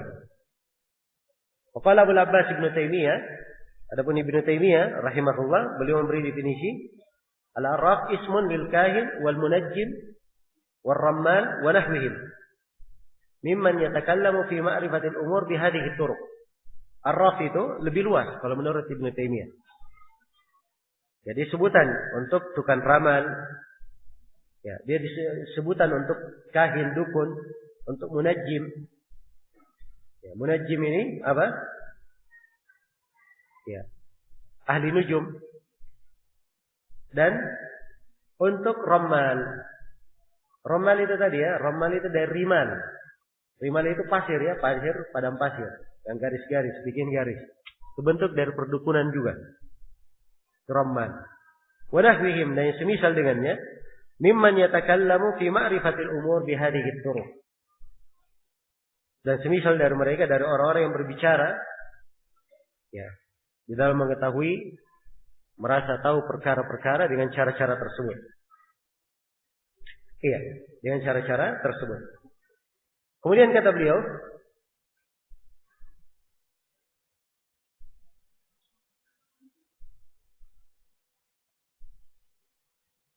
Kemudian kata beliau rahimahullah, wa qala Ibnu Abbas fi qaumin yaktubuna abajadin wa yanzuruna fil nujum ma ara man fa'ala dzalika lahu 'inda Allah min khalaq. Berkata Ibnu Abbas radhiyallahu taala tentang orang-orang yang menulis abajad dan mengamati bintang-bintang untuk ramalan, kata beliau, saya tidak tahu bahwa orang yang mempraktikkan hal tersebut mempunyai bagian di sisi Allah. Yang menunjukkan itu batal amalannya. Nah, apa maksudnya abajad ini? Ya. Ini yang disebut dalam istilah orang-orang Arab dengan nama hisabul jumman. Hisab jumman. Iya. Ya kita kalau menyusun urutan pertama, kedua, ketiga, keempat, kadang pakai angka 1, 2, 3. Kadang pakai huruf A, B, C, D. Kan begitu? Ya, kalau orang Arab juga seperti itu. Bisa pakai angka 1, 2, 3. Bisa pakai apa? Huruf. Ya. Alif, ba, ta, dan seterusnya. Tapi ada sistem abajad namanya.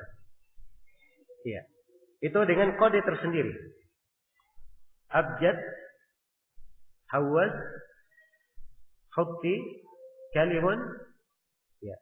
Sa'fad, farashad, sakhat, dagat. Jadi alif, ba, dal, alif, ba, jim, dal, ha, wa, zai, begitu terus ke bawah. Jadi ada urutannya. Ya, kok alif, kemudian ba, langsung ke jim. Ya, itu memang sudah urutannya. Itu yang disebut apa? Abajad. Ya, abajad ini terbagi dua. Abajad terbagi dua. Yang disinggung oleh Ibnu Abbas di sini adalah hal yang diharamkan. Orang yang memakai abajad itu untuk apa? Untuk hitungan apa? Untuk menghitung jalannya bulan disertai dengan gerakan-gerakannya. Ya. Jadi dia hitung dengan jalannya bintang dan gerakan-gerakannya, maka dia masukkan di dalam abjad itu tadi. Abjad. Ya. Dia menghitungnya. Nah, inilah yang disebut dengan apa? Perdukunan. Ya. Jadi dari perjalanan bintang-bintang itu diukur dengan abjad ini, ya, mereka pun menebak apa yang akan terjadi. Apa yang akan terjadi di atas muka bumi. Dari terjadinya kelaparan, penyakit, kemarau, hujan, dan seterusnya. Jelas ya? Ya. Dan ini yang dimaksud oleh Ibnu Abbas. Adapun abjad yang kedua, nah itu yang disebut dengan nama hisabul jumman. Cara menghitung jumlah. Ya. Jadi itu ada urutannya. 10 huruf pertama itu angka 1 sampai 2. Angka 1 sampai apa? 10. 10 huruf berikutnya 100, 200, 300 gitu. 10 huruf berikutnya itu ada ukuran-ukurannya 1000, 2000 dan seterusnya. Jelas ya? Iya. Jadi digunakan kalimat ini untuk menghitung. Untuk menghitung. Iya. Dan ini digunakan oleh para ulama di dalam syair-syair mereka, di dalam menghitung tanggalnya. Seperti diberi contoh oleh Syekh Ibnu Utsaimin tentang Syekh Abdurrahman bin Nasir As-Sa'di. Iya. Di masjid yang diimami oleh Syekh Ibnu Utsaimin di Unaiza, itu Masjid Al-Jami' Kabir namanya, Masjid Al-Jami'. Di masjid lamanya, setelah dibangunnya, Syekh Abdurrahman bin Nasir As-Sa'di, guru Syekh Ibnu Utsaimin, memberi apa? Memberi tanda tanggal masjid ini selesai dibangun dalam bentuk bait syair. Kata beliau, tarikhuhu hinan taha qaulul munibi ya ighfir lana. Tanggal atau tahun dibangunnya masjid ini ketika selesai adalah ucapan orang yang bertobat, ya Allah ampunilah kami. Jadi ada 6 huruf. Ighfir lana, alif, ghain, fa, ra, lam, nun, tambah lagi A1. Ini kalau dihitung semua abjad. Alif berarti 1. Ghafar. Nanti dihitung. Dia di urutan keberapa huruf ghain itu. Nanti dihitung berapa jumlahnya. Oh, dia 1000 misalnya. Atau dia 600. Ya sekitar itu ada hitungan-hitungan. Saya juga tidak hafal ya. Ya hitungannya. Hanya saja di sini nggak ada papan, dia kata ada. Ini saya bisa tunjukkan. Ya, bagaimana kaidah menghitungnya. Jadi kalau dihitung semua huruf ini, nilainya, jadi alif itu ada nilainya, ghain ada nilainya, ya, fa ada nilainya, ra ada nilainya, lam ada nilainya, nun ada nilainya, alif lagi ada nilainya. Kalau dihitung semuanya, maka akan menjadi 1362. Karena beliau membangun masjidnya pada tahun 1362 Hijriah. Jelas ya? Dipahami sampai sini? Maka ini hisab jumal yang seperti ini dipakai oleh para ulama dalam syair-syair. Ya, tidak hanya dipakai di sini saja. Ini banyak di banyak tempat. Di banyak tempat. Baik. Jadi ini tentang masalah abajad. Abajad itu sekali lagi terbagi berapa? Terbagi 2. Yang dimaksud oleh Ibnu Abbas tadi yang pertama. Itu yang tercela. Yang terdapat di dalamnya perdukunan. Iya. Nah, karena itu beliau katakan qaumin yaktubuna abajad wa yanzuruna fin nujum. Dia menulis abajad dan dia melihat kemana? Ke bintang-bintang, mengaitkannya. Maka orang yang seperti ini tidak ada bagiannya di sisi Allah. Tidak ada bagiannya di sisi Allah Subhanahu wa taala. Baik, tersimpul dari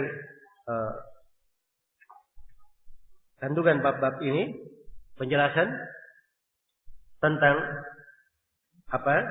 haramnya mendatangi dukun dan wajibnya seorang yang bertauhid itu berlepas diri darinya, dan penegasan hukum siapa yang mendatangi dukun sekadar bertanya ini adalah dosa besar. Kalau dia bertanya dan dia membenarkan ucapan si dukun, maka itu adalah apa? Kekafiran, bentuk dari kekufuran. Bentuk dari kekufuran.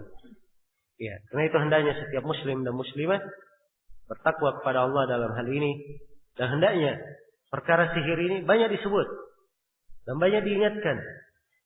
Iya, kepada kaum muslimin yang tidak mengetahuinya, agar supaya mereka mengenal kejahatan dan jeleknya para dukun dan tukang sihir yang mereka berhubungan dengan syaitan di dalam kegiatan-kegiatan mereka. Iya, wallahu taala alam. Baik, selesai sudah ya bab yang keberapa? 25. Ini bab yang ke-26. Kalau kita terangkan sekarang kayaknya sudah habis waktu ya. Sudah setengah 12. Sebentar lagi masuk waktu salat duhur. Baik, untuk sementara saya cukupkan dulu sampai sini. Insyaallah taala kita sambung nanti di sesi berikutnya. Subhanakallahumma wa bihamdik asyhadu an la ilaha illa anta astaghfiruka wa atubu ilaik. Walhamdulillahirabbil alamin. Assalamualaikum warahmatullahi wabarakatuh.